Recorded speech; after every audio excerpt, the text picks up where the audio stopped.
tá? Tá. Pode entrar.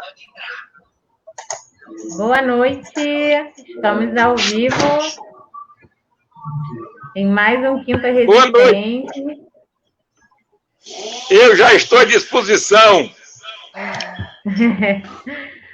Hoje a gente está aqui no número maior, né, de pessoas, como vocês podem ver.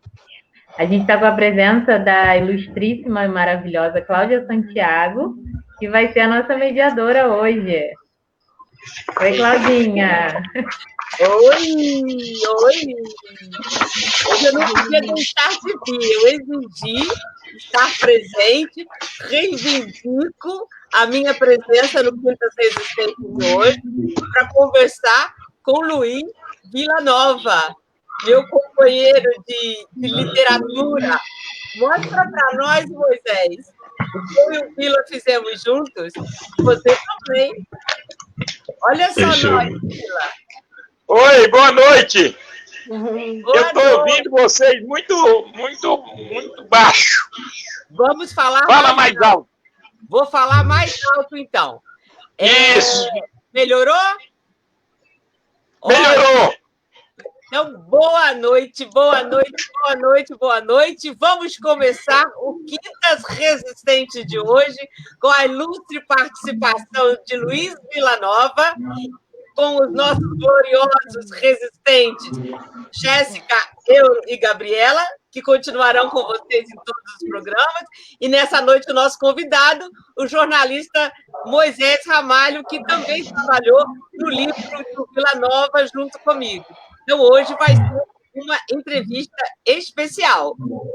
Vamos lá? Vocês continuem, que eu vou para o Facebook para avisar para o povo que a gente está aqui. Daqui a pouco eu volto, tá bom? Beijos. Toque o programa. Boa noite para todos vocês. Eu estou aqui no Buriticupu, na minha cidade, que eu já estou com mais de 30 anos, mais de 40 anos nela. E foi aqui nesse Buriticupu que a gente teve uma longa experiência, uma grande luta, não é, pela reforma agrária. E estou falando daqui do escritóriozinho do meu filho. E eu gostaria de saber qual o roteiro que vocês propõem. Pode começar, Gabriela. É Gabriela? Sou eu que começo. Alto. Falando Sou alto. Eu que começo. Boa noite, Luiz, está me ouvindo? Eu estou lhe ouvindo, Gabriela, muito bem. Eu sou a Jéssica. Alto. Ai, a Jéssica. Isso, boa noite, Luiz. Obrigada pela sua presença. Vamos começar falando lá do início. Você nasceu em Amarantes. Você nasceu em Amarantes, isso. 25 de dezembro de 45. Nessa cidade, exatamente, olha. Nessa cidade que é bem antiga, né? Bem conservadora. Deixa ele falar. Eu nasci no Piauí, Amarante do Piauí. É uma das cidades mais velhas do Piauí. Já tem mais de 160 anos. E de um lado é o Maranhão, do outro lado é o Piauí, quem faz a divisa é o Rio Parnaíba. E eu nasci no Piauí, mas morava no Maranhão com meus pais. Meu pai e a minha mãe era agregada do Coronel Mundico. E na hora de nascer, o São Francisco do Maranhão muito mais atrasado, e a minha mãe veio para o Piauí, para a casa da minha avó. E lá eu nasci. E logo depois que nasci, claro, voltei de novo para o Maranhão. Eu sou filho de viúva. Quando o meu pai, mataram meu pai, e meu pai foi assassinado. Quando mataram ele, eu ainda não era nascido.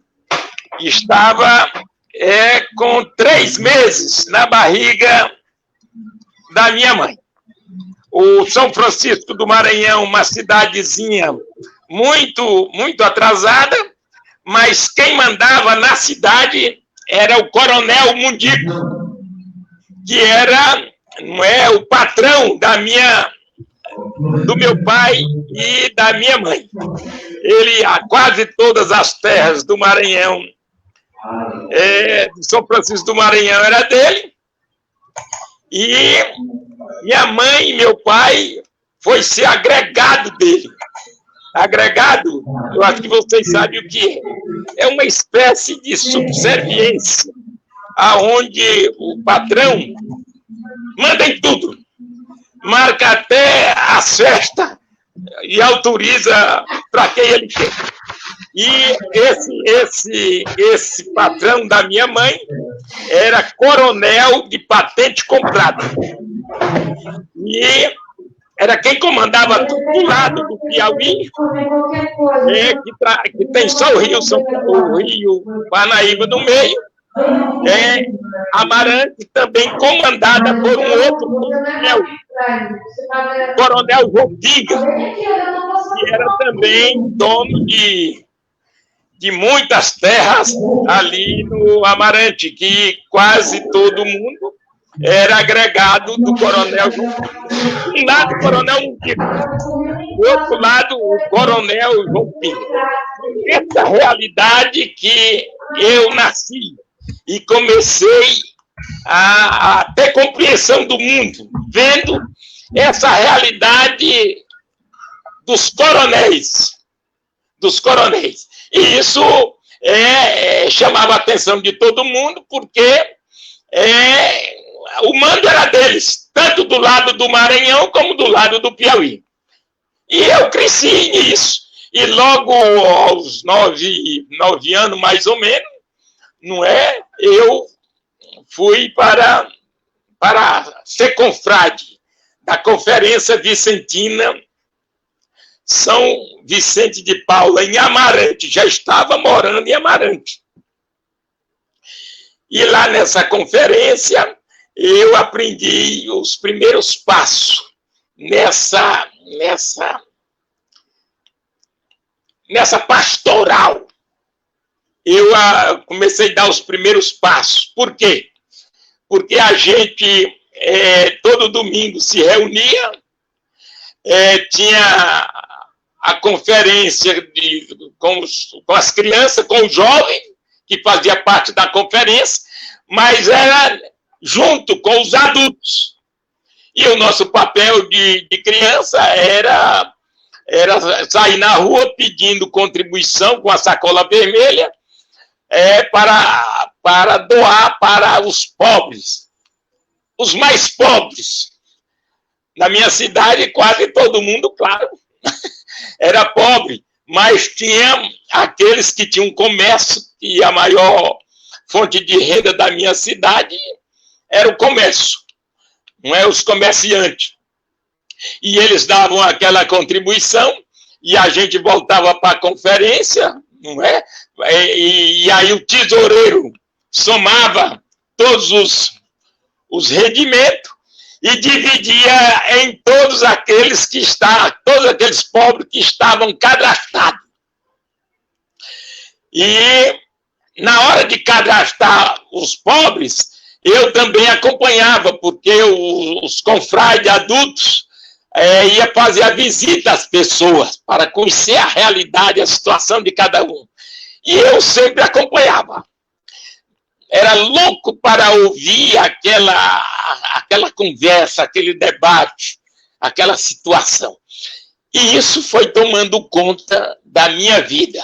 Tomando conta, e eu logo aos 10, 11 anos, 12 anos, já comecei a fazer parte de um movimento chamado JAC, Juventude Agrária Católica.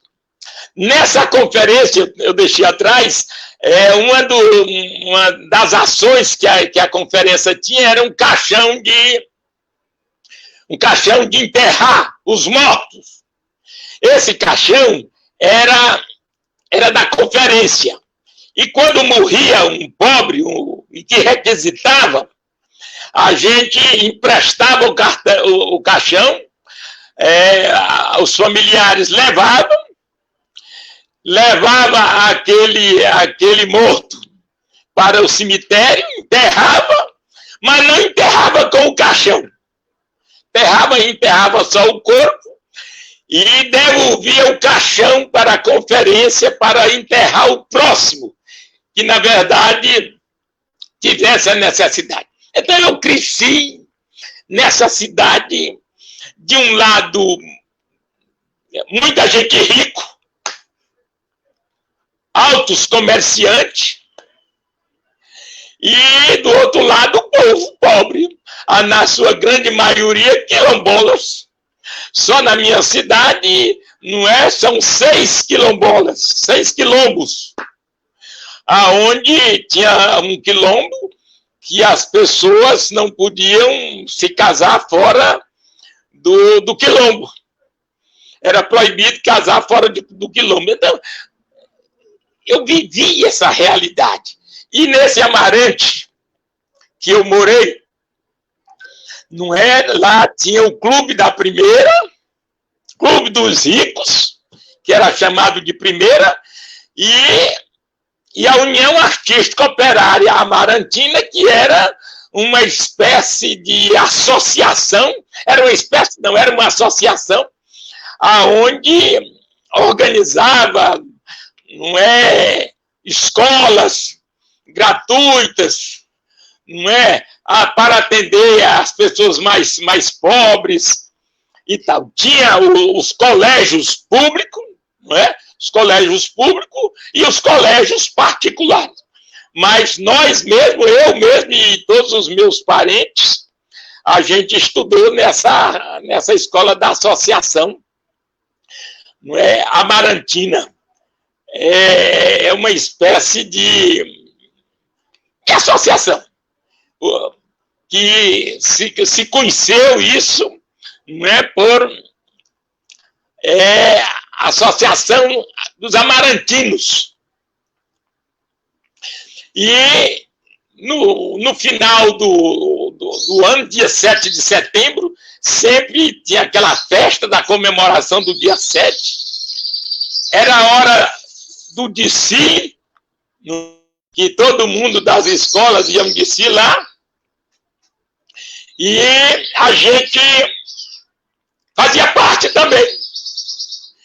E à noite o prefeito pagava uma banda para tocar, era a única vez que o povo se juntava, porque tinha o Clube dos Ricos, dos Brancos, e a Associação Amarantina dos Pobres. Mas todo 7 de setembro, as pessoas dançavam junto nesse local dessa associação, União Artística Operária Amarantina. E o prefeito pagava a banda, o salão era muito grande, e botava uma corda para dividir o salão. De um lado, dançava os pobres, do outro lado, dançava os ricos. Mas tinha critério. Para dançar no dia 7 de setembro, todo mundo tinha que ir de paletó. E aí os pobres tinham que dar um jeito, arranjar um paletó velho, qualquer coisa, para poder dançar na União Artística Operária Amarantina. Lá só entrava quem tivesse de paletó. E as mulheres, as moças, só podia participar se não fossem falada. Mulher falada.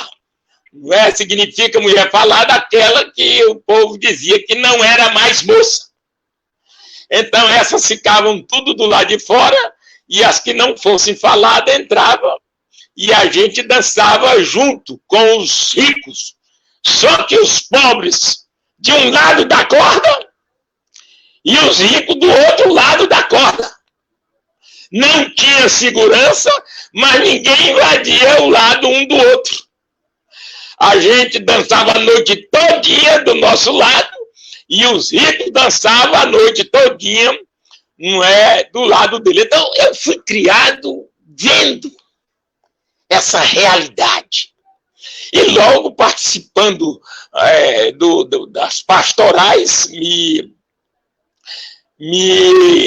filiei, né, passei a participar da JAC, Juventude Agrária Católica, era um movimento nacional com sede aí no Rio de Janeiro, e a gente recebia um jornalzinho todos os meses.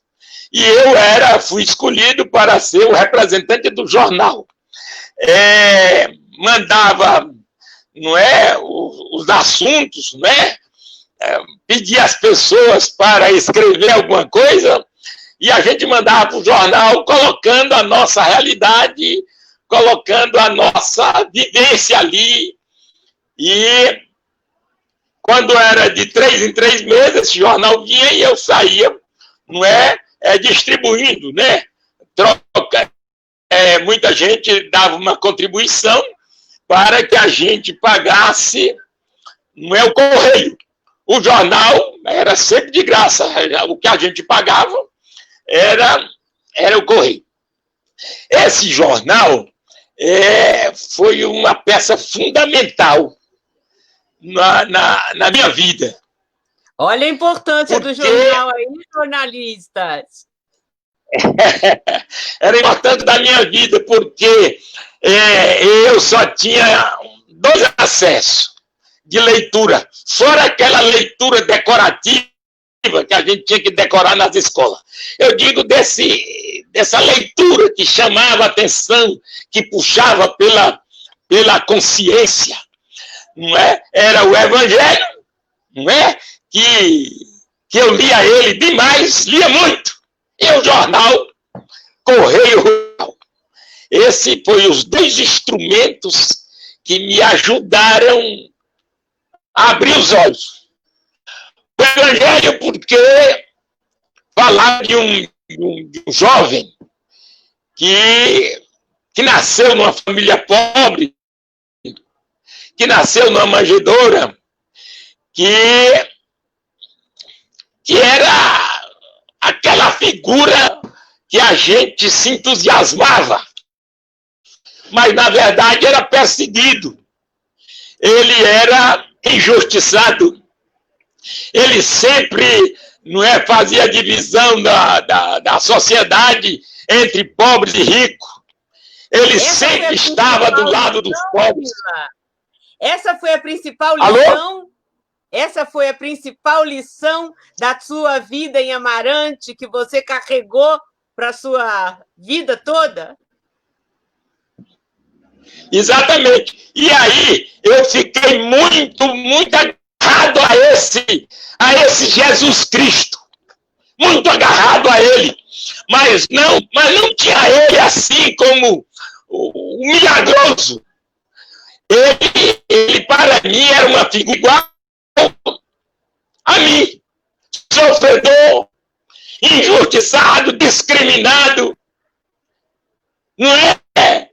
Relaxado, a sociedade perseguia, e aí eu comecei a ver esse Jesus Cristo de uma forma diferente. Eu não sei se foi certo isso, mas para mim foi muito certo ver Jesus Cristo como um homem, um ser humano, uma pessoa lutadora, querendo um mundo melhor, defendendo um céu que para nós naquele tempo na JAC o céu não era coisa de se ganhar, era coisa de se construir. Na JAC não se falava em ganhar o céu, se falava em construir o céu. Que o céu era aquela vida, não é, da sociedade se amando, não é, se gostando. Isso aqui era o céu. E quando a gente morresse, claro, aquele céu que a gente construiu era o céu que, na verdade, verdade, a gente ia ter direito, não é? Depois de morto. Apesar de, na continuação do tempo, eu abandonei muito essa visão da alma, de ganhar o céu depois que morre. Pois bem, então foi nessa cidade de tanta injustiça que eu abri os olhos e comecei a ver o mundo. Logo ao completar os 18 anos, claro, antes de completar os 18 anos, depois, uns 14 anos mais ou menos, a gente começou a participar do movimento sindical. Movimento sindical, que no Amarante do Piauí tinha o sindicato da igreja, era chamado sindicato da igreja porque a sede era no salão paroquial. E tinha um outro sindicato que era clandestino. A gente sabia, tinha conhecimento que ele não era um sindicato oficial. Era clandestino. Eram as ligas camponesas. Era o sindicato das ligas camponesas. E aí, eu jovem, curioso, e outros companheiros, não era só eu não, era um bocado de jovem, a gente, no escondido da igreja, a gente ia para a reunião desse sindicato das ligas camponesas, que sempre a gente sabia onde ia ser a reunião. Sempre era num povoado, num bairro, em um local, e que não tinha um local certo.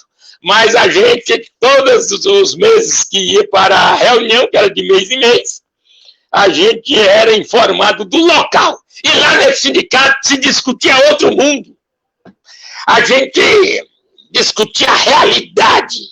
O que a gente via lá era aquele debate sobre a situação de injustiça, de pobreza, de expulsão das terras.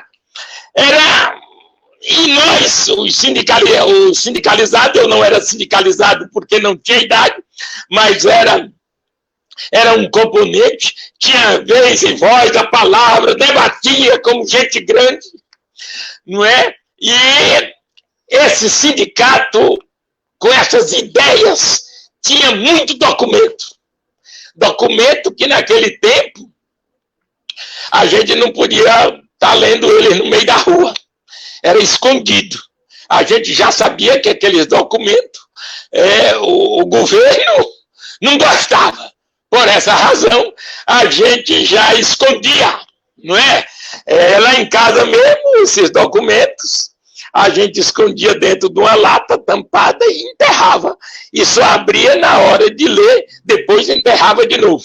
Mas eram documentos. Que documentos danados eram esses, Vila? Que documento que hoje a gente fala nos comícios. Documento que naquele tempo não era proibido. Hoje é documento comum na reunião, no sindicato, nas pastorais, nos partidos políticos, mas naquela época era altamente proibido quem fosse pego com aqueles documentos. Claro que ia preso. Até porque nós estávamos em pleno regime da ditadura militar. Não é? Pela terra durante Agora é seu ditadura. Luiz. A luta pela terra durante a ditadura foi difícil, né? Muito difícil. A gente tinha um monte de companheiros do sindicato oficial que, na verdade, tinham um medo danado de se falar das coisas que se sabia que a ditadura não gostava. Mas no sindicato das ligas, a gente discutia essas coisas que era proibida mesmo. E esse tipo de luta enraizou. Eu acho que enraizou na minha vida, porque eu comecei nela ainda adolescente.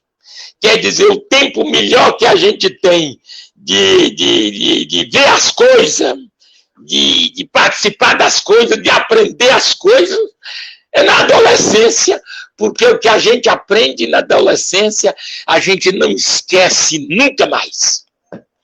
Então, logo, não é, eu completei 18 anos e me filiei no sindicato da igreja, claro, o sindicato oficial.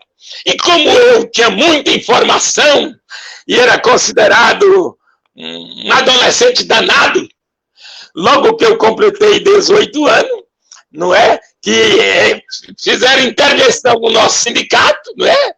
Porque no Amarante tinha muita luta, assim, quando o gado entrava na roça dos companheiros, nós ia todo mundo lá para tirar o gado e ia deixar na casa do fazendeiro e ameaçava que se o gado comesse a lavoura, agora nós ia matar o gado.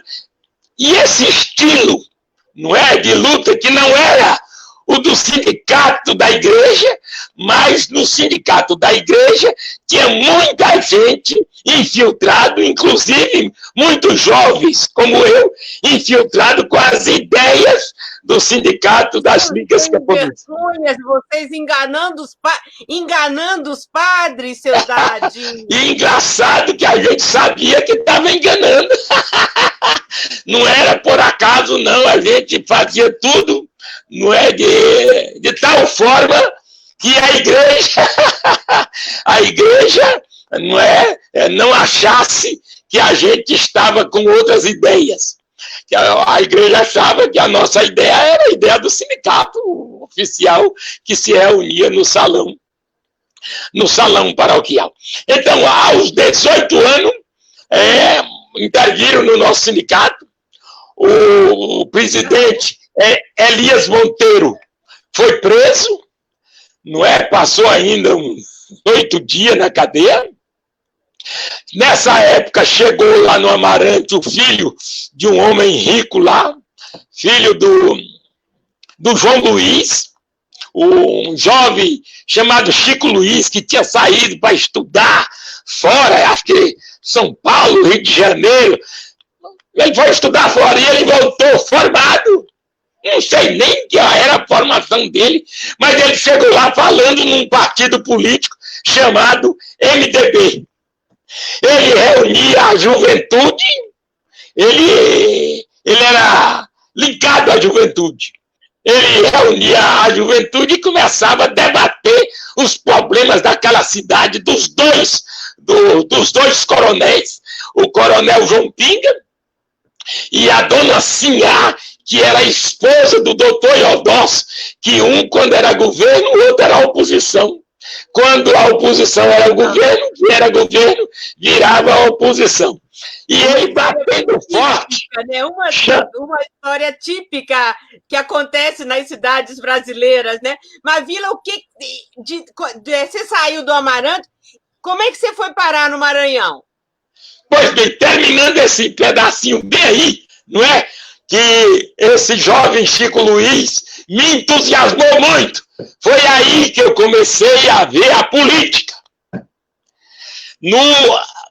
Com as ideias desse jovem, e fundou no Amarante esse partido chamado MDB, porque lá só tinha Arena e PDS. Depois ficou Arena 1 e Arena 2, mas sempre só teve 2 partidos.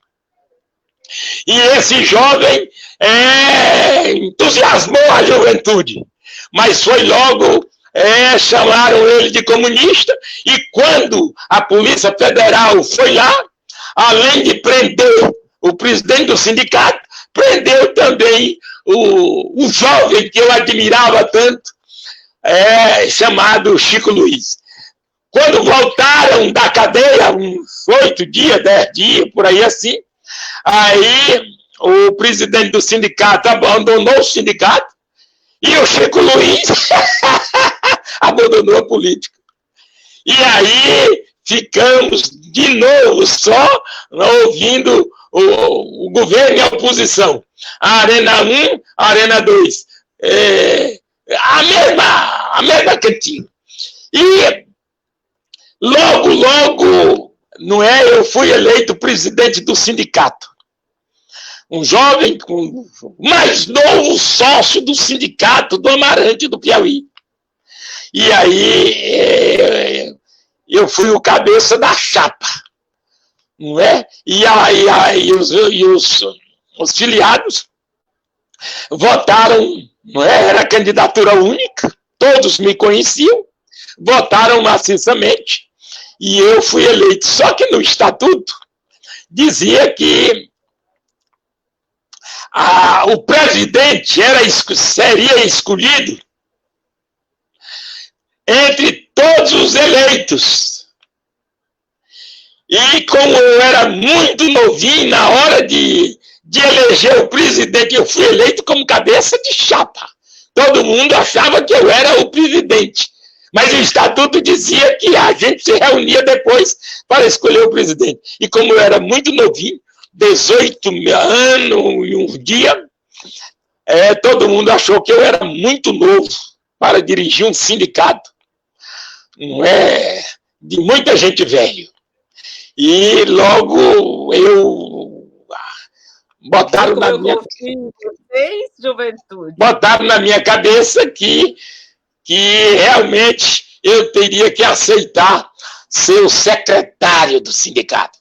E aí foram feitas a eleição entre a diretoria, eu fiquei secretário, mas mesmo secretário, mas a grande liderança do sindicato era eu, porque o presidente, não tinha a mesma liderança e vontade e coragem que eu tinha. Por isso, logo, nesse tempo não tinha federação no Piauí, claro. E aí logo se criou a federação e eu fui eleito secretário também da federação. Logo começou, eu fiquei muito ligado aos padres, tinha um grupo de padres, inclusive, os padres de uma teologia chamada Teologia da Enxada. Era os padres formados... Conta pra gente que história é essa de Teologia da Enxada. Que é isso? Dom Helder Câmara, que era um grande lutador pela questão dos oprimidos, principalmente pela questão dos trabalhadores rurais, ele idealizou formar padres. É denominado Teologia da Enxada, significa dizer padres preparados para lidar com os lavradores, com os agricultores, porque, na verdade, no Piauí, a grande maioria nas cidades, quase a totalidade, vivia da roça. E aí, 15 padres, me parece, 15 foi 17 padres, foram para esse seminário. E eu, como uma pessoa muito conhecedor do Evangelho e dos movimentos da igreja e das pastorais, eu fui convidado por esses padres, que eram estudantes, para de 3 em 3 meses eu fosse lá, aonde eles, que era em Pernambuco, e eles moravam na cidade e trabalhavam na roça, vivia da lavoura. Esse jovem da Teologia da Enxada vivia da lavoura, trabalhando de roça e junto com os lavradores, vendendo seus produtos na feira, do mesmo jeito de um lavrador. E aí passei 3 anos, acompanhando, assistindo e debatendo com esses padres, além da questão da teologia do Evangelho, a experiência de luta de classe, que naquela época já tomava conta, do meu ser, da minha vida. E aí, você não quer fazer uma pergunta agora para o Vila? Sim. Acho que você começou comigo, Moisés. Moisés? Oi. Alô? Sim? Sim, estou ouvindo. Então, Você falou para mim que faz a pergunta, porque senão Vila Nova fala demais. Não, a gente entende que quando Vila Nova falasse dessa experiência dele com a teologia da libertação, a teologia da enxada, e eu vou pedir para ele falar também da associação ACR, Associação como é que é, Vila? Esqueci. O que é a CR? Era uma pastoral.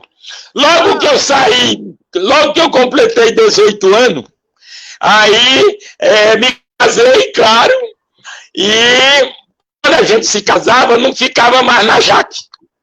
Porque a Jaque era só... A Jaque era a Juventude Agrária Católica. Da Juventude. Isso. Logo que eu me casei, eu fui participar de um movimento chamado ACR. Era Ação Católica Rural. Mas os padres, naquela época, tinham medo de chamar Ação Católica Rural. Eles chamavam Animação dos Cristãos no meio rural. Mas, na verdade, era uma ação católica. Agora, esses já eram os padres danadinhos, né? E aí... o padre... Hein? A ACR, ela tinha um método de trabalhar? Exatamente. Muito bem. A CR era baseado no método ver, julgar e agir. Foi aí aonde eu aprendi a ver com profundidade os fatos, os acontecimentos. Porque o método ver, primeiro a gente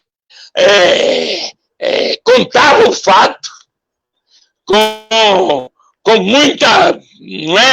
muito detalhe. Depois desse fato contado numa reunião da ACR, era feito, o julgar. Significa que a gente via tudo detalhadamente e agora a gente ia julgar, os pontos que a gente deveria aprofundar mais. E aí o julgar era baseado, na palavra de Deus, no Evangelho, nos documentos da igreja, e a gente via naquele fato algo dentro do Evangelho que ajudasse a gente a obter o julgar que a igreja de Jesus Cristo fazia. E depois desse julgar, agora era a hora do agir. Era proibido ver, julgar e não agir. Quando você via um fato, um acontecimento, e que julgava aquele fato, que não estava de acordo com os princípios da fé, da igreja e dos direitos humanos, do direito do ser humano, era logo aquele grupo partia para o agir. O agir, a primeira coisa, era tentar que aquele fato não acontecesse mais, conscientizando as pessoas daquele acontecido. E outras vezes a gente ia até, fazia mutirão, não é? Para trabalhar em determinada roça de uma pessoa que o fato dele foi contado e que foi julgado e que nós tivemos que agir. Outras vezes, pessoas altamente, dependentes de outras coisas, da droga, da cachaça, dessas coisas. Quer dizer, a gente tinha que fazer alguma coisa, como agir. E uma das coisas que a gente mais fazia era dramatização. Hoje não é mais dramatização. Hoje é... Agora, Luiz, conta um pouco pra gente mais sobre... Oi? Conta um pouco mais pra gente sobre as lutas na região de Buriticupu e fala também um pouco sobre a Terra Bela, Fazenda Terra Bela. Então tudo bem. Olha, as pessoas que quiserem conhecer toda a história, a Cláudia Bia aí tem um livro. Adquira esse livro, porque você vai conhecer detalhadamente toda a luta. Mas vamos lá para essas questões mais da luta pela terra. Olha, e logo eu fui convidado para fundar um sindicato em Esperantinópolis, Maranhão. Já um padre daqueles que tinha sido formado na teologia da enxada. E aí, para fundar esse sindicato, é claro, com a ideologia, com a visão das lutas camponesas, né? Não era esse sindicato normal. E aí a gente começou, o padre ia nas comunidades, contactava as pessoas, eu ia depois conversando com cada pessoa e formando aqueles grupos de estudo. Os estudos sempre eram feitos clandestinamente, porque a gente debatia, era um sindicato, não é esse sindicato de aposentadoria. A gente debatia, era o Sindicato da Luta. Nesse sentido, em Esperantinópolis, logo que se fundou esse sindicato, houve uma grande repressão da polícia, não é? Da polícia do João Castelo, que era governador do Maranhão, porque os trabalhadores sindicalizados começaram a se reunir e cortar cerca, porque as terras eram griladas, cercadas, na base dos homens armados, e os trabalhadores do sindicato se juntavam, cortavam a cerca, matavam o gado. Então, logo a polícia baixou em Esperantinópolis, e aí a gente não estava preparado para a guerra, claro. E aí teve muitos companheiros que foi preso, outros tiveram que se mandar no mundo, e um bocado foi embora, foi morar em Imperatriz. É aí que Vila Nova chega na Imperatriz. Eu tinha, tive um problema familiar e separei da primeira mulher, fiquei com os filhos tudinho, e depois arranjei uma outra mulher, que vocês vão ver essa história no livro, e resolvi ir morar com ela em um lugar que não tivesse nem conhecido meu, nem conhecido dela. E aí, arrumamos a viagem, fomos morar na Imperatriz, e lá começamos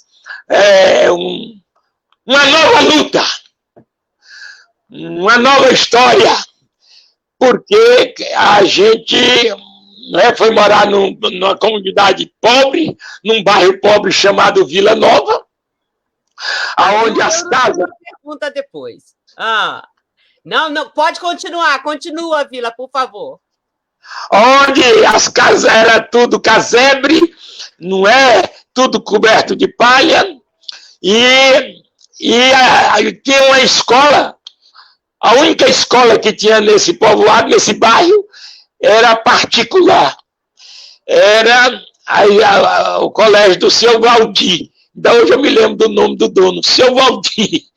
E para estudar nesse bairro precisava pagar.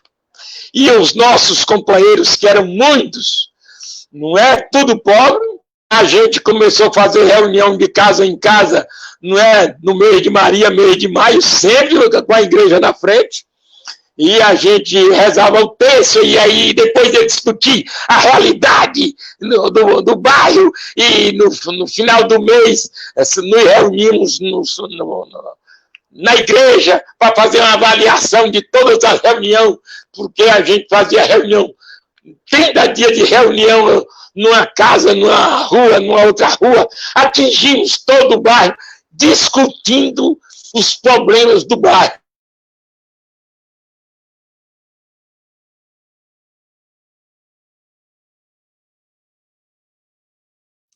Acho que deu uma caidinha. Voltou. E aí, no último dia do mês de Maria, do mês de maio, nós juntamos todo o povo na igreja e fomos fazer, depois do texto, fomos fazer uma avaliação do que a gente tinha discutido no bairro. E aí, na avaliação, se descobriu o problema principal, e aí os companheiros foram, e agora? E aí apareceu a decisão da gente ir em passeata na prefeitura, exigir do prefeito escola, não é? Lá no bairro da Vila Nova. E aí, quando foi no dia, saiu todo mundo, eu criei logo um hino, um canto, porque naquele tempo o canto era o relatório, porque pouca gente sabia ler. Então, não adiantava distribuir relatório escrito. Então, tudo que se falava, que chamava atenção, a gente botava numa letra e formava um canto. E a gente saía cantando aquele relatório, cantando, não é? E aquilo ia enraizando na memória do povo, e o povo se agarrando àquilo, e aí formava um paredão.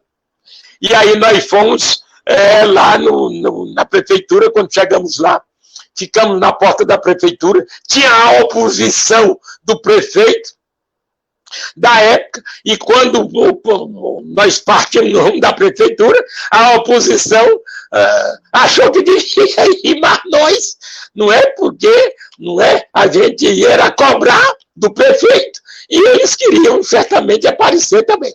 E aí, quando chegamos lá na pracinha da prefeitura, tinha um banco, e aí a companheirada começou a subir no banco e fazer discurso, e começou a juntar gente, fazer discurso, que na Vila Nova o colégio era particular, e cada discurso mais inflamado. E aí o prefeito mandou que a gente criasse uma comissão, criamos uma comissão de 8 pessoas, entramos no gabinete do prefeito para falar com ele, e quando nós chegamos lá, não é? Ele serviu um cafezinho ali para nós tomar, e antes da gente abrir o debate, a gente entregou para ele o documento oficial de quantas crianças tinha no bairro, sem aula, sem escola, e que só tinha um colégio. Contamos toda a realidade. E ele, antes do debate, aí uma pessoa, não é, da prefeitura, foi lá na praça e subiu no banco para falar, e o povo pensava que ele ia defender a nossa causa, mas ele foi chamar todo mundo de vagabunda e que devia todo mundo ir a trabalhar. E aí o povo já era muito, junto com aquela multidão que foi da Vila Nova, e mais as oposição ao prefeito atual. E aí invadiram a prefeitura, quebrando tudo, máquina de escrever, quebrou tudo, quebrando. E aí uma pessoa correu lá no gabinete do prefeito e gritou: seu prefeito, invadiram a prefeitura, estão quebrando tudo. Tinha uma janela assim no fundo, o prefeito subiu na janela, pulou em cima do muro, pulou para o lado de fora e abriu no mundo. E nós da comissão saímos, não é? Com aquele barulho todo, e Laura, minha mulher, estava na porta do lado de fora, que ela não sai de perto. E quando eu saí, a polícia cercou, e logo uma pessoa disse: esse aqui o cabeça, me apontaram, e me pegaram, e me botaram dentro do camburão lá, e levou para a delegacia, que era bem perto da prefeitura. E a Laura correu onde o povo e desprenderam o Luiz. Porque naquela época eu não era a Vila Nova. A Laura me chamava de Luiz. E o povo, não é? Conforme as construções que eu trabalhava, que fazia o movimento, não é, das oposições sindicais, me botava o apelido. Em cada construção que eu trabalhava, cada empresa, eu tinha um apelido diferente, tinha o apelido de Jacabô, porque peão ninguém pergunta o nome. Se achar ele parecido com jacaré, bota o apelido dele de jacaré. Então, e aí o povo se juntaram para ir, não é, me tirar da cadeia. E a rua era estreita, bem estreita, a rua da Farra Velha. E a polícia ficou assim uns 100 metros de distância da delegacia, todos, não é, com o fuzil e o saibro, aquele saibro na ponta, fizeram aquela barreira tampando toda a rua. Quando a multidão vinha, a polícia encostava, não é, o saibro na barriga das pessoas, porque os de trás empurravam os da frente. O da frente era obrigado a ir para a ponta do saibro, e o policial afastava um pouquinho para trás, e assim, logo esses 100 metros de distância, a multidão chegou na porta da delegacia. E aí o bispo e uma freira, logo lá se via, não é, enfrentando a multidão, que queria falar com o delegado, e o povo foi abrindo, o bispo querendo falar com o delegado, e o povo abrindo, até que o bispo chegou na porta da delegacia, e o delegado apareceu lá na porta, na grade, e ele disse: solte esse homem que está aí, porque se você não soltar esse homem, vai haver muito derramamento de sangue. O delegado botou a cara assim, viu a multidão, e aí só fez abrir aqui o cadeado e pediu para o bispo entrar. E o bispo entrou, e veio para sair comigo, mas não deu conta, porque o povo estava na porta, e aí o povo me pegou, aquela multidão, e me botou assim por cima daquela multidão de gente. E aí o jornal de Imperatriz tirou a foto, não é? E botou que Luiz da Vila Nova estava sendo salvo pela multidão, pelos companheiros, pelos trabalhadores. E contou a história. E aí, quando o jornal saiu, a curiosidade do povo muito grande. Inclusive, o prefeito, logo no outro dia, foi lá na Vila Nova, na minha casa, eu ajuntei todos os companheiros, e ele mandou que a gente alugasse casa, e mandaram logo carteira, mandamos que a gente contratasse professor, zelador, todo, mas nós tínhamos no grupo, já lá da luta pela escola, uma boa quantidade de professores, claro, não é? Professores que estavam desempregados, não tinha nem serviço, e logo saiu, não é, o nome Luiz da Vila Nova, quer dizer, todo mundo passou a me conhecer como Luiz da Vila Nova. Depois, claro, Luiz, fala pra gente um pouco da experiência da cantareira. Gabi, pede para ele arrumar então, vamos, porque o tempo é curto. No rostinho dele. Luiz, o senhor consegue botar o microfone para a gente ver o senhor? O microfone, celular? Vila, bota seu rosto também, mais perto do microfone, do telefone, para a gente ver seu rosto inteiro, que a gente está vendo só metade de você. A gente está vendo só o seu olho. Agora só sua mão na careca. Melhorou? Tá certo! Agora sim. Conta um pouco da cantareira pra gente. Vila, falta o chapéu. Sim, rapaz! O calor tá grande. Eu tô aqui dentro do quarto e o calor tá grande. Pois bem, meus companheiros, deixa eu avançar mais.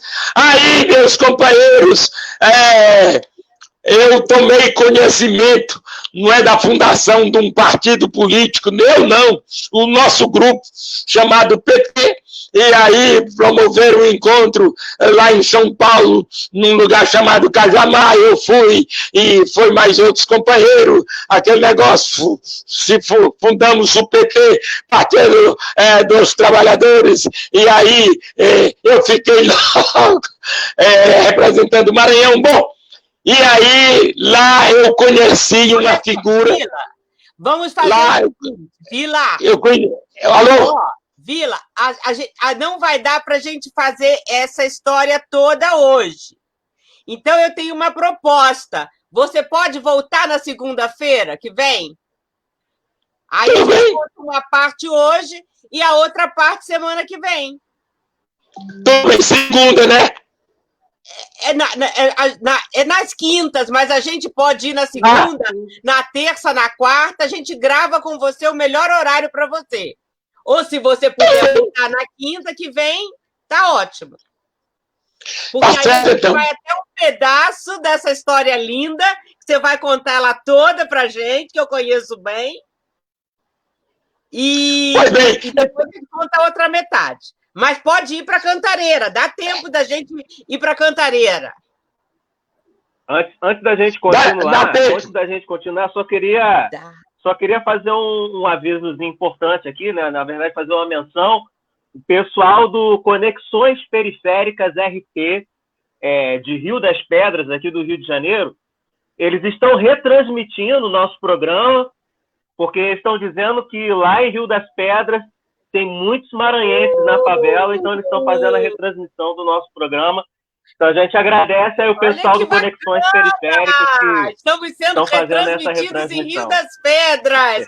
Obrigada, comunicadores populares. Que bom, Que bom. Claudinha, Os maranhenses acho do que Rio só faltam estão 4 minutos, é isso, para o final do programa? mas dá para a gente estender um pouquinho e depois a gente vai ter que continuar na próxima quinta, né? Você quer fazer uma pergunta? Tudo bem. Pois deixa eu concluir essa parte. Vamos então, depois na fundação do Partido dos Trabalhadores, que me entusiasmou pelo nome, Partido dos Trabalhadores, e eu imaginava que era dos trabalhadores mesmo. Pois bem, aí vamos para frente. Lá eu encontrei Manuel da Conceição Santo, um líder camponês maranhense que foi, torturado, foi exilado, e que nessa abertura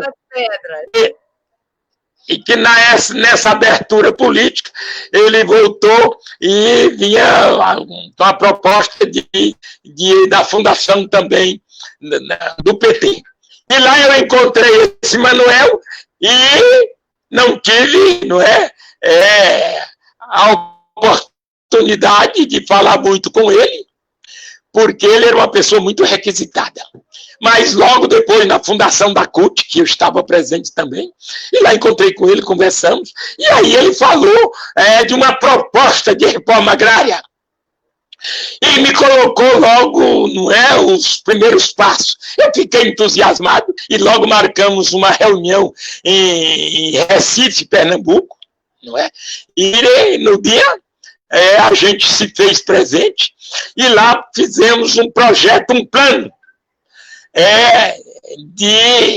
não era de uma reforma agrária propriamente dito, mas dada a revolta do grande latifúndio do Maranhão, os companheiros propuseram que a gente tomasse a terra do latifúndio e entregasse na mão dos trabalhadores.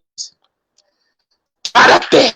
Para isso, precisava um processo bastante politizador, porque sabíamos com certeza que íamos encontrar muita resistência e era uma luta muito feroz. E aí planejamos de morar no meio da mata. No meio da mata, porque no meio da mata a gente poderia, junto com os companheiros, a gente debater com muita profundidade as estratégias da luta e da tomada da terra. Manuel da Conceição, um grande estrategista. Leia o livro de Cláudia para vocês conhecerem melhor Manuel. Porque, na verdade, é uma história que empolga as formas de lutas, de estratégia de Manuel da Conceição. E lá nós fundamos essa comunidade num local que nós demos o nome de Cantareira, no meio da mata. Para lá, foi de imediato 5 famílias. Eu e Laura fomos na frente, começamos lá a construir o barracão e plantar a roça, e os companheiros outros, que eram 5, foram na hora de colher o arroz, porque ninguém tinha nada para comer. Então eu fui na frente, o movimento cursilista de Imperatriz, tomou conhecimento do projeto, não contado como ele era, na verdade, mas tinha uma pessoa que era advogado da CPT de Goiás, e que conhecia toda a história e queria uma luta melhor. E aí passou para os cursilistas e eles fizeram vaquinha e não é cesta básica para a gente comer lá os primeiros, até apanhar a lavoura. Eu e a Laura, até a colheita. E aí, quando foi na colheita, foi todo mundo, e aí apanhamos mais de 200 sacos de arroz, milho e muita coisa. Fizemos um paiol coletivo, um grande barracão, e lá botamos toda a colheita, e aí uma das mulheres, 2, 3 mulheres fazia comida, todo o resto ia para a roça, na próxima roça. O certo que a lavoura rendeu, desenvolveu, não é? E a gente começou a fazer os encontros de estudo com a companheirada trabalhadora rural da região. Para isso se criava a estratégia de fazer mutirão para aquele que matasse a caça maior, porque tinha muita caça, né? Aquele que matasse a caça maior recebia um prêmio, não é? E era homenageado pelos companheiros, mas o objetivo mesmo era que as pessoas se juntassem lá no meio da mata, naquela comunidade chamada Cantareira, para se debater os problemas. E aí chegava todo mundo, não é, na sexta-feira, quando era sábado de manhã, né? Sábado de manhã, a gente soltava um foguete e a companheirada caía no mato com as espingardas. Dentro de 40, 50 minutos, não é? A gente soltava outro foguete.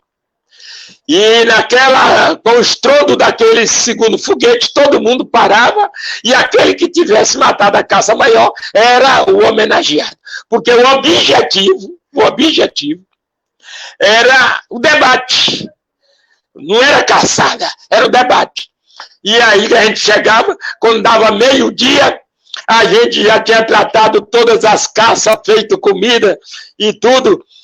Muita gente, muita mulher, e a partir do meio-dia de sábado, era o encontro, o debate, e aí entrava pela noite, no outro dia, parava para dormir um pouco, no outro dia de manhã, arrochava de novo o debate, e quando dava mais ou menos 4 horas da tarde para 5, era a liturgia da despedida, aquela forma litúrgica do abraço, do aperto de mão, da solidariedade, dos entusiasmos. Manuel da Conceição fazia um grande discurso de classe. E aí a turma saía toda entusiasmada. E logo depois de uns 5 ou 6 ou mais encontros, a gente já começou a visitar as comunidades em roda do Buriticupu. Eu acho que eu deixo por aí, porque daqui para frente eu precisava contar com mais detalhe para vocês poderem entender, não é? E eu reconheço que está todo mundo bastante cansado. Tem alguma pergunta? Não, a gente não está cansado, não. A gente está encantado. Pode continuar? Olha Pode só. Continuar? Peraí. É que nós não, temos... Vila, não tem ninguém cansado aqui, não, Vila. Nós temos muitas perguntas. Mas tem tempo. Que é a questão.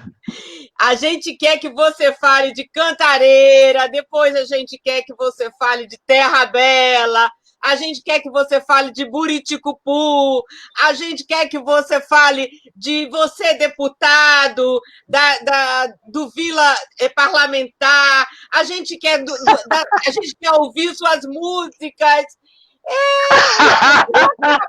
Não, um dia não. Pois então, minha gente, pode botar para frente. Pois vamos, eu vou dar uma continuadazinha, viu, sobre a questão, não é, da organização do processo politizador para a gente tomar a terra do latifúndio. Então, a gente... Muito bem. Você faz isso, a gente encerra com essa parte, que essa pergunta também estava programada, quer dizer, está programada, e nós vamos cumprir todas as perguntas, que são muitos anos de história, muita luta para contar. E aí a gente continua na semana que vem. Pode ser, galera? Gabriela, nossa chefe. Então vai, Vila. Pois bem, então nós começamos a marcar reuniões nos povoados. Não é? Naquela época, aqui no Buriticupu, a maioria, quase que a totalidade do povo era analfabeto. O governo, não é, Sarney, que foi depois presidente da República, ele aprovou um projeto de lei na Câmara dos Deputados da época, colocando à venda as terras do Maranhão, principalmente dessa região do Pindaré. Não é? Toda a região do Pindaré, que é muito grande, o Sarney propôs que fosse vendida para os empresários do sul do país. E logo o projeto foi aprovado e começaram a demarcar as terras. E as terras eram demarcadas de avião, de helicóptero. Embaixo, muita gente morando aí, porque as terras eram devolutas, e muita gente se apossava do lugarzinho e começava a morar e buscar os parentes no Ceará, em outros lugares. Mas aqui tinha muita malária, muita onça, não é? E muita gente tinha medo da mata. Mas tinha aquelas pessoas que, na verdade, não é, se obrigavam a enfrentar a mata, a cobra, a malária, que era, não é? Era uma coisa terrível.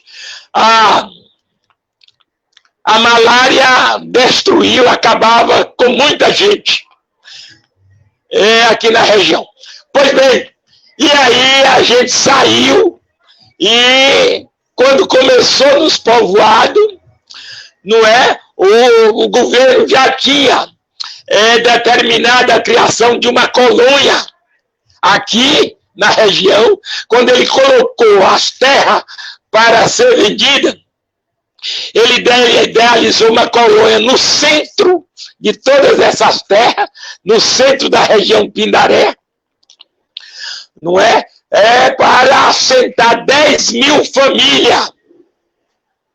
Ele pegou toda a terra e dividiu, não é? Vendeu em grande quantidade para os grandes latifundiários, proprietários do sul do país, grande parte de São Paulo, grande parte, não é, do Ceará, mas só grande latifundiário.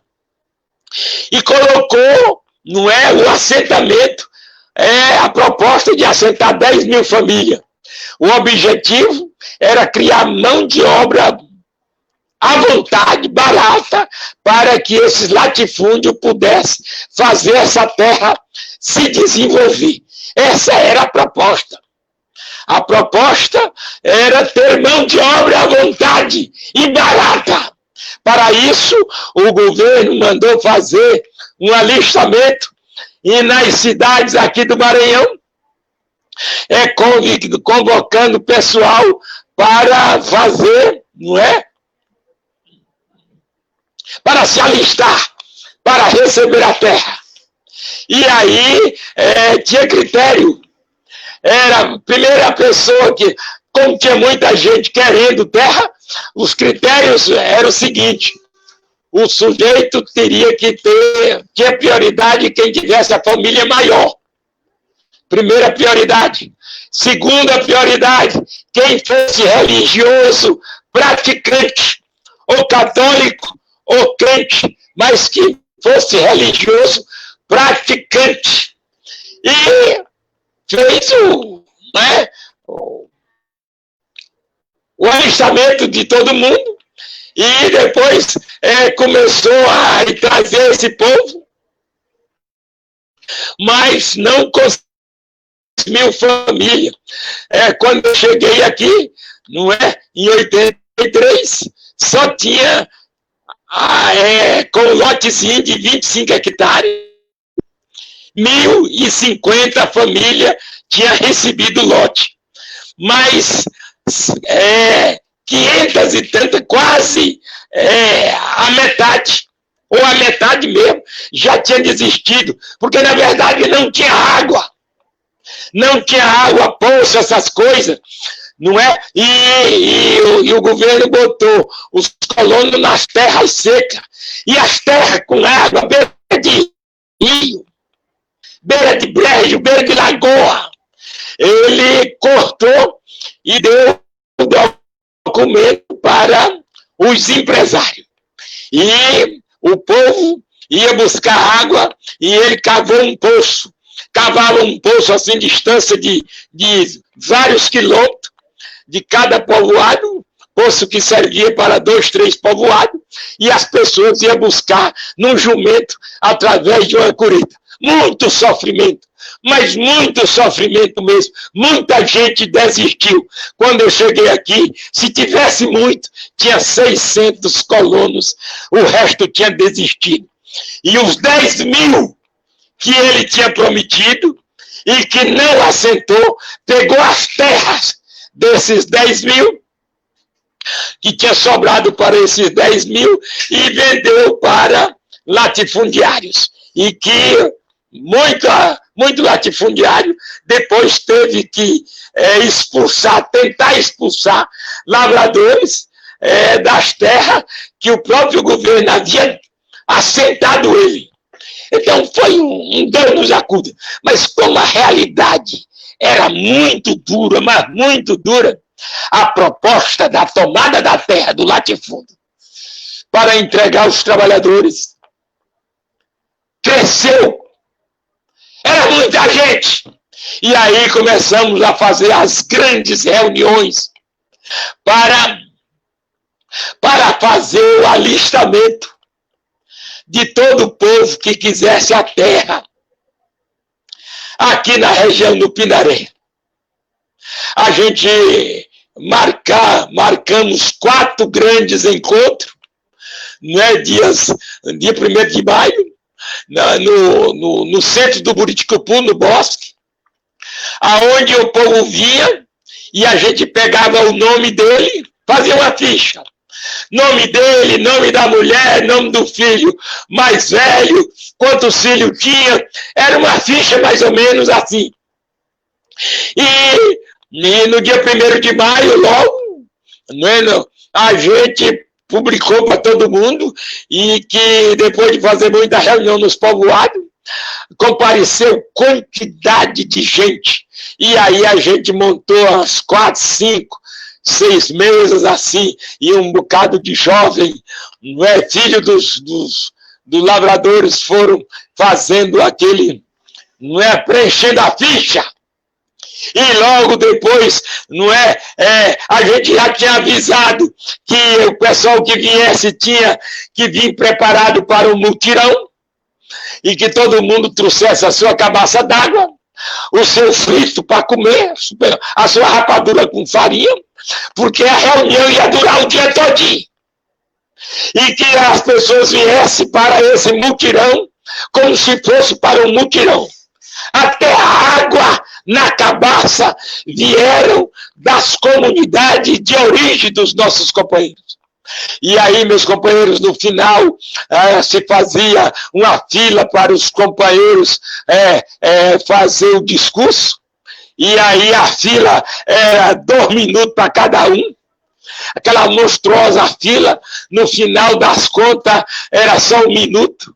Os companheiros queriam falar e cada um falava mais brabo, mais empolgante, e aí aquela força, aquela coragem tomando conta de todo mundo. E aí a gente marcou 4 mutirão desse. O primeiro foi no dia 1º de maio, o segundo no dia do trabalhador rural, que foi em junho, parece que 23, eu não sei. No livro da data tudo detalhada, de julho, quando chegou o dia, não é, do segundo mutirão. Quando chegou o dia do segundo mutirão, aí é que vem gente.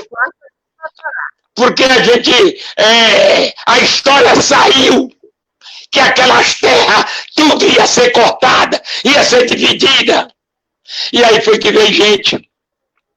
E aí foi que a gente veio descobrir que na própria colônia tinha uma grande quantidade de jovens filhos dos agricultores que não tinham terra, ficavam trabalhando em cima de 25 hectares de terra para às vezes 4, 5 filhos, e aí às vezes tinha o cunhado, o irmão da mulher, e aí nesse dia foi que a juntou gente. Então, meus companheiros, fizemos 3 grandes mutirões, e no final da reunião se fazia uma passeata pelas ruas, não é? Porque o Buriticupu nesse tempo era uma coisinha, mas tinha 8 pedaços de ruas, tinha uma igreja, não é? Católica que a própria colônia tinha construído, era para o padre vir sempre celebrar, tinha uma Assembleia de Deus que tinha o objetivo de amortecer a dor do povo, prometendo um céu depois que morresse. Então, a religião era muito atrasada, porque era só o céu, e que foi uma luta muito grande para a gente fazer o povo se envolver na luta. Pois bem, meus companheiros, e depois nessa passeata, todo mundo com foice, facão, machado, levantado, gritando. Pareceu aquela imagem do Movimento Sem Terra. Força para fazer o filme. Vila Nova, nós vamos parar por aqui. Você vai beber água, que você está falando há 1h30 sem beber água, que eu estou te olhando. Que eu estou te vendo aqui sem beber água. E olha, aí a gente vai sair dessa pandemia e quem sabe esse grupo que está aqui hoje te entrevistando pela internet, nós não estejamos todos aí na sua casa, como eu tive a sorte, né? A glória de conhecer esses lugares que você está falando, de dormir, de comer junto com você e com Laura e com Micaela. Então, estou aguardando. Então. Eu só quero pedir uma coisa. Vocês façam um roteiro do que é que vocês querem e me coloquem antes as perguntas para que eu possa organizar a conversa. Mas foi bom demais, Vila. Foi bom demais. Aí você me diga o tempo. Porque eu quero falar da política. Dessa política queremos. E a dessa política que eu acredito. Que o Moisés, nós queremos fazer perguntas sobre hoje. O Moisés gostaria de te fazer uma também, né, Moisés? Você pode adiantar para o Vila pensar e responder na próxima. E aí, Gabriela, Jéssica e eu já se preparam para fazer o encerramento do nosso programa e a gente volta, entrevista com o Vila Nova na próxima quinta-feira. Ou ao vivo, ou gravada, na quinta-feira, às 18 horas, a gente estará aqui com a continuação dessa entrevista, que ele tem muita coisa para nos falar. Você quer antecipar, Moisés, a pergunta que você quer fazer para ele, para a semana que vem? Vila, eu só queria dizer que eu me sinto muito honrado de estar aqui, junto com a Claudinha, com você e com todo mundo do NPC. Né? Eu te conhecia, foi colaborando na edição do livro, né? Desse livro aqui, e te conhecia. Então, que bom, o livro que foi editado pelo NPC, ele está tá à venda. Quem quiser adquirir um, no site do NPC. Bom, e passei a te admirar muito, hein? Eu te considero como um apóstolo da luta pela terra no Brasil, né? Não só pela sua luta de toda a vida, né? Você é daqueles que não desistem, é dos que se chamam os imprescindíveis, os que fazem falta, que fazem toda a diferença e que fizeram desse país um lugar um pouquinho melhor, né? E também pela sua visão da religião, a sua visão do Cristo, né? Que foi um homem que sofreu, que foi oprimido, como todos nós, né? Sofreu como todos nós, mas que não desistiu, que lutou, que se revoltou, e eu acho que isso foi o que mais me marcou no seu depoimento, né? É a sua visão cristã de uma sociedade melhor. E é um Cristo que hoje não está tão em voga assim, né? Eu acho que ele não está tão em moda, esse Cristo sofredor, justo, que luta pelos pobres, que defende uma vida, né, em que todos tenham lugar e que todos tenham dignidade. Foi isso que me marcou muito, Vila. Você ganhou um fã e eu vou em Buriticupu tomar banho de igarapé, tomar um café contigo, com a Cláudia e com todo mundo.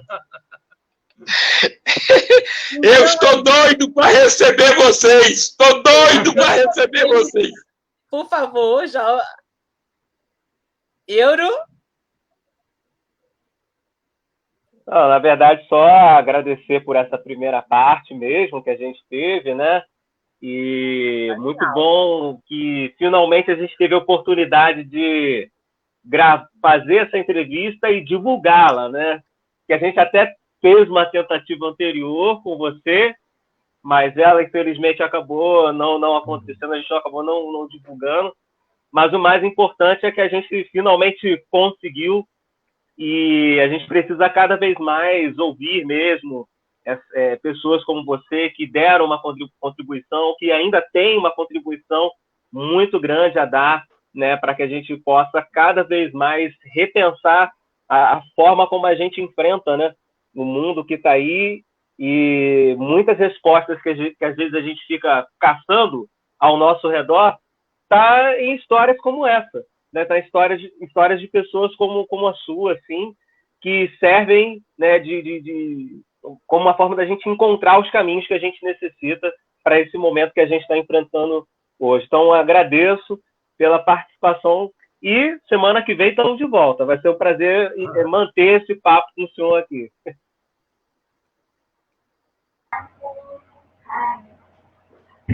Pois é. Tá no mudo. Olha, eu gostaria que vocês mandassem pelo WhatsApp, a menina ia, não é? Fizesse um roteiro das coisas que vocês, para que a minha fala ficasse organizada, de um assunto depois o outro. Porque para ficar assim, da minha cabeça, eu tenho tanta coisa nessa cabeça que talvez chafurda muito. Então é bom vocês organizassem isso. Quem lê o livro tem capacidade de fazer esse roteiro. Porque depois disso, eu quero que vocês me escutem, que não está no livro. Sim, a gente ia passar, só que devido aos probleminhas técnicos que a gente teve no início, a gente não conseguiu. Mas a gente vai fazer isso para a semana que vem, para você terminar as histórias, que são muitas. Isso. Tá bom? Boa noite, então. Então, gente, tudo bem? E os programas anteriores, não esquece de acessar lá, NPC... Espera aí que eu já esqueci. NPC... Bota aí, Eric. Eric é nosso salvador. Núcleo Piratininga. Núcleopiratininga.org.br/Quintas Resistentes. Acessa lá, Os anteriores, o de hoje, que vai ser parte 2 ainda. Parte 2 e eu desconfio que parte 3.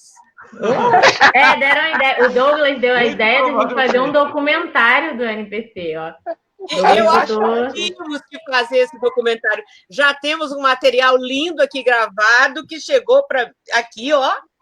Tá aqui. A ideia do Douglas, ele adora. Aqui, ó. Essa é a outra entrevista quando você veio ao Rio, Vila. Tá toda aqui.